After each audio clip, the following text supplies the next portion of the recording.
அவசரப்பட்டுட்டோமோ அப்படின்னு தோணுது. என்னன்னு பார்க்குறீங்களா? நாங்க மறுபடியும் திருச்செங்கோட்டுக்கே திரும்பி வந்துட்டோம். இவங்க அப்பாவுக்கு ரொம்ப ஆசை. நம்ம கஷ்டப்பட்டாலும் பரவால்ல, பசங்கள நல்லா படிக்க வைக்கணும், அவங்கள நல்ல நிலைமைக்கு கொண்டு வரணும் அப்படின்னு. எல்லா பெத்தவங்களுமே இப்படி தான் நினைப்போம் இல்லையா? நாங்களும் அதே மாரி நினச்சு தான் மௌரேஷ், மௌரிகாவ இங்க ஈரோட்ல வந்து ஸ்கூல்ல சேர்த்துனோம். ஆனா அவங்க 2 பேத்துக்கும் ஸ்கூல் வந்து கொஞ்சம் பிடிக்கல. இங்க படிக்கிறதுக்கு அவ்வளக்கா விருப்பமும் இல்ல. அம்மா நாங்க பழைய ஸ்கூலுக்கே போய்க்கிறோம். அங்க தான் படிக்கணும்னு ஆசையா இருக்கு. எங்களுக்கு அங்க தான் புடிச்சிருக்கு அப்படின்னு 2 பேருமே சொன்னாங்க. உடனே இவங்க அப்பா பசங்களுக்கு பிடிக்கலைன்னா வேண்டாம், அவங்களுக்கு என்ன விருப்பமோ அதுபடியே நம்ம செஞ்சுக்கலாம் அப்படின்னு சொல்லிட்டு தான் நாங்கள் உடனே வந்து ஆனுவல் எக்ஸாம் முடிஞ்ச உடனே வந்து திருச்செங்கோட்டுக்கு வந்துட்டோம்.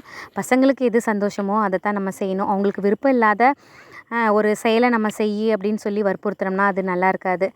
என்ன நிறையா மன உளைச்சலுக்கு ஆளானோம், நிறைய பண செலவெல்லாம் ஆச்சு. எல்லா மனநிலையும் நம்ம ஏற்றுக்கிட்டு தான் ஆகணும் பசங்களுக்காக. ஏன்னா பசங்களுக்கு பிடிக்கும் அப்படின்னு நினச்சி தான் நாங்கள் வந்தோம். சேர்த்தம்போது அவங்கக்கிட்ட கேட்டோம். ஆனால் அவங்க 2 பேருமே வந்து எங்களுக்கு ஓகே அப்படின்னு தான் சொன்னாங்க. ஆனால் அது அவங்களுக்கு வந்து மறுபடியும் நாட்கள் போக போக அவங்களுக்கு அவ்வளோக்கா செட் ஆகலை. அதனால் திரும்பி இங்கேயே வந்துட்டோம்.